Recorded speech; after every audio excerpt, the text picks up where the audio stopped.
It is not about being seen to act. It is about making real and lasting change.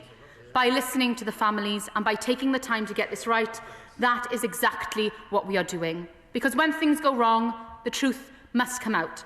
Accountability must follow, and families must never, ever again be left to fight or walk alone. And that is what this bill will achieve, and I commend this statement to the House. Shadow Secretary of State Nick Timothy. Thank you, Madam Deputy Speaker. What an absolute shambles. They've had long enough to work this out. The campaign for a Hillsborough Law started 10 years ago in 2016, and Labour MPs started campaigning for it a year later in 2017. In 2022, the Prime Minister adopted it as a formal Labour policy. In 2024, he put it in his manifesto. He promised it would be one of his first acts as Prime Minister.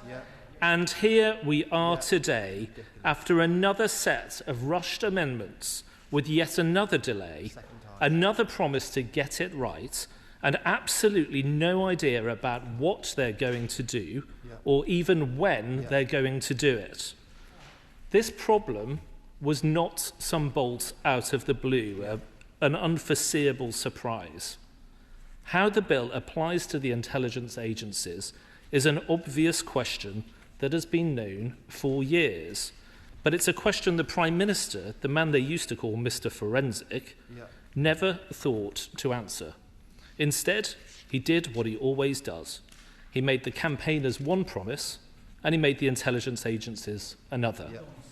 That's why, when report stage was due last week, they pulled it.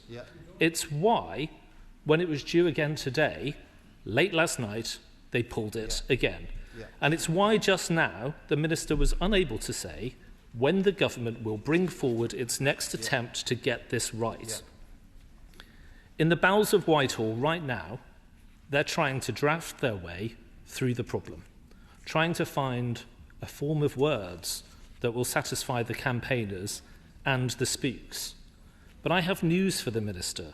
Madam Deputy Speaker, you cannot draft your way out of this problem. It's a choice. If the Prime Minister believes it's dangerous to apply this law to the intelligence agencies in full, just the same as to other public bodies, then he simply shouldn't do it. He needs to make a decision. So I have 5 questions for the Minister. I'm not asking for classified information, so she needn't use that defence. But these are reasonable questions she can answer.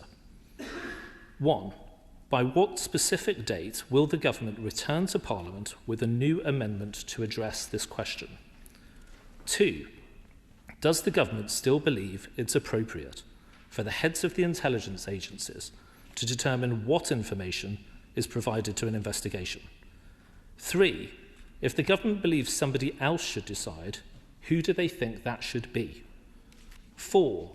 If the government believes the decision rightly lies with the intelligence agencies, and this is necessary for national security, are ministers prepared to assert this difficult truth to the campaigners? And 5. What representations has the government received from the governments of other Five Eyes countries who do not have laws like this? 5 questions, 5 clear answers needed. Because, Madam Deputy Speaker, after all this time, we deserve answers for the families who have suffered terrible tragedies, for the brave men and women who work every day to keep us safe, and for the country as a whole. This completely avoidable situation is the fault of a pointless Prime Minister who has no idea of what he wants to do and no idea of how to do it if he did. He made a promise, but he had no idea of how to keep it. And he didn't make it once, he made it 5 times in this House alone. But like on tax and spend, on jury trials, on ID cards and more, the contradictions are piling up. They talk about a duty of candour, Madam Deputy Speaker, but if the Minister shows some candour now, she will admit that this has been, from start to finish, an absolute mess. Minister. Madam Deputy Speaker, I don't know how they dare. It is utterly shameful. I know that the Shadow Secretary of State knows how complex this all is and how much this means to everyone involved. Yet his family did nothing about this, did nothing to solve this issue, nothing for the families or to bring forward a duty of candour. So he asks me to be candid. I will be candid. This is about righting an injustice, about preventing people wronged by injustice from going through this absolute hell. So to try and make political hay from this is disgraceful, and he should be called out for it. Now, Madam Deputy Speaker, I know the honourable gentleman has only been in the job a few days, and I was sincerely going to welcome him to his position and hope that we could work collegiately on this for the families and for the victims of these horrendous state cover-ups. But I would advise the honourable member that, following in his predecessor's footsteps of attention-seeking at all costs, it doesn't end well. So to answer his questions, we will continue to work with the families, we will continue to listen, we will continue to work with the intelligence services and other partners to ensure that this bill is brought back to the House when it is fit and proper. Ian Byrne. Thank you, Madam Deputy Speaker. I must say to the new incoming Justice Minister, Shadow Justice Minister, that we were trying to do this since I was elected in 2019 and couldn't even get a seat at the table with the then government. So to cast aspersions and... I want to listen. I want to listen. Not even listening. I want to listen. I'll move on. Disgusting. Minister, thank you for the statement. Thank you for the pause. What's happened over the weekend. A lot of people were extremely concerned about what was happening over the weekend, myself included.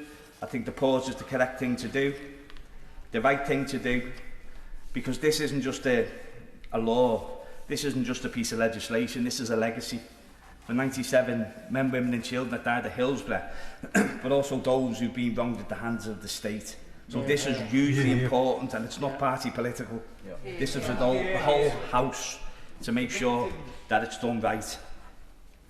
But I would like to ask the Minister why the amendment that I have put down, Amendment 23, with the full support of everybody connected to Hillsborough, has not been adopted by the government and is deemed not to be right and proper to be adopted by the government, because that would solve all our issues. So any clarification on that would be great. Also, Minister, a timeline. As you rightly stated, we waited a long time for this. There's a real concern now that this could be kicked into the long grass.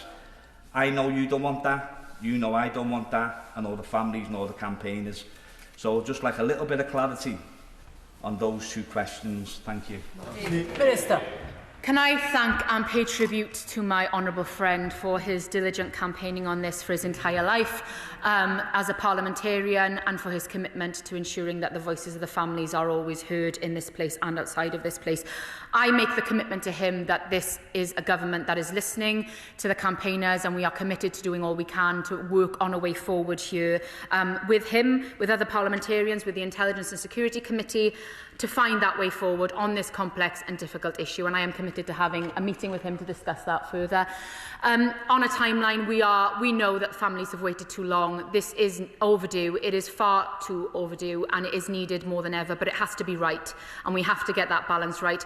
We are not kicking this into the long grass. We are committed to doing this as soon as possible, but we have to get it right, and I am not setting an arbitrary deadline on this. The families have asked me not to. They want us to get it right, and we're committed to doing that and to getting this policy correct. And as soon as we have more information, I will bring that forward to the House. And on his specific amendment, again, I am happy to speak with him on this and to discuss this going forward. But what I will do again is to make that commitment that we will work together to get this right.